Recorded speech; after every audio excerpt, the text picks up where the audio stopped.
Espero les haya quedado claro lo que es la corriente alterna y lo que es la corriente directa. Ahora vamos a pasar a un tema que es de resistencia. La resistencia la encontramos todos los días y la vemos en todos lados. En medición de electrónica, las resistencias llevan el apellido de su creador, que lo vamos a ver a continuación.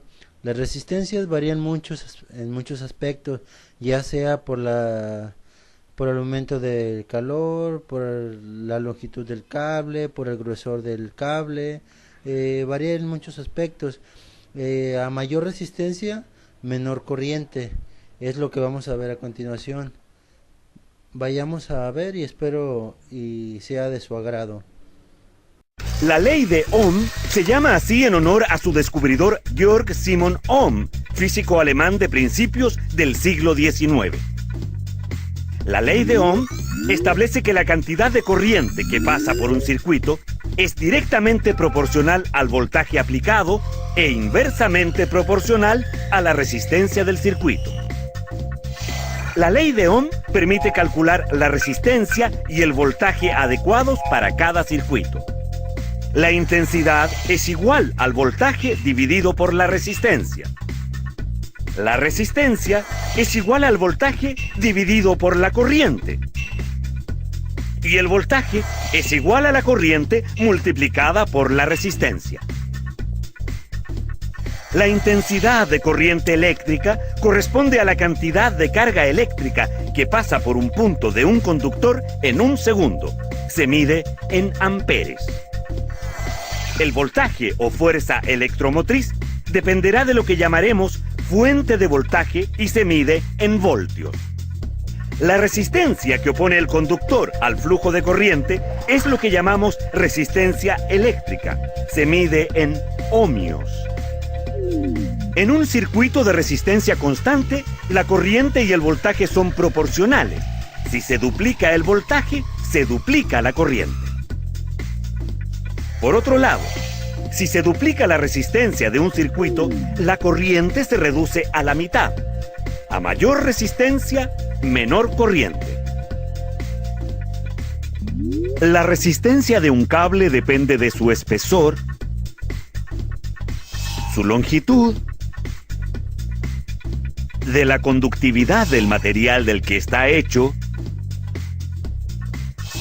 y de la temperatura a la que se encuentre. La resistencia eléctrica es menor en los cables gruesos que en los delgados. Los cables largos oponen más resistencia que los cortos. En la mayoría de los casos, un aumento de temperatura se traduce en un incremento en la resistencia del conductor. La ley de Ohm es una herramienta fundamental para el cálculo en los fenómenos eléctricos. Ahora veremos transistores. Los transistores tienen tres puntas catalogados: base, emisor y colector. Esas tres puntas nos sirven para hacer la medición de este transmisor, saber si están buenos o están dañados.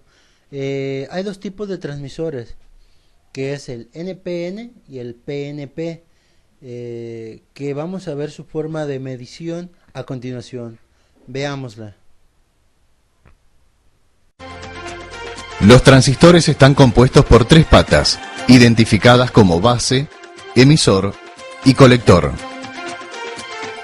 La disposición de estas patas y el método de medición dependen si el transistor es del tipo NPN o PNP.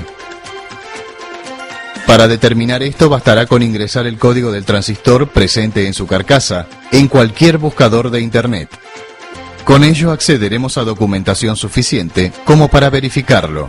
En caso que se trate de un transistor NPN, colocamos el tester en la función de continuidad. Colocamos la punta roja en la base y la punta negra en el emisor.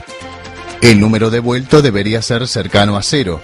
Lo mismo si colocamos la punta roja en la base y la punta negra en el colector.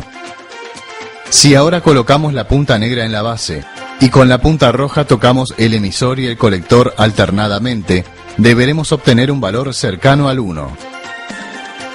Supongamos ahora el caso de un transistor PNP. Si colocamos la punta negra en la base y con la punta roja tocamos el emisor y el colector, el valor debería aproximarse a 0. Si colocamos la punta roja en la base y con la punta negra tocamos el emisor y el colector, el valor debería aproximarse a 1. Primero tenemos que saber cómo funciona un transistor. Se puede comparar el funcionamiento de un transistor al de un interruptor. A la izquierda tenemos un circuito formado por un interruptor, una bombilla y una pila. Cuando el interruptor está abierto, la bombilla está apagada con un transistor. Si lo colocamos de esta forma, el emisor amasa, el colector. Lo mismo pasa a la bombilla, significa que la bombilla está en serie con el transistor. Cuando no se aplica una corriente a la base, el transistor está como un interruptor abierto.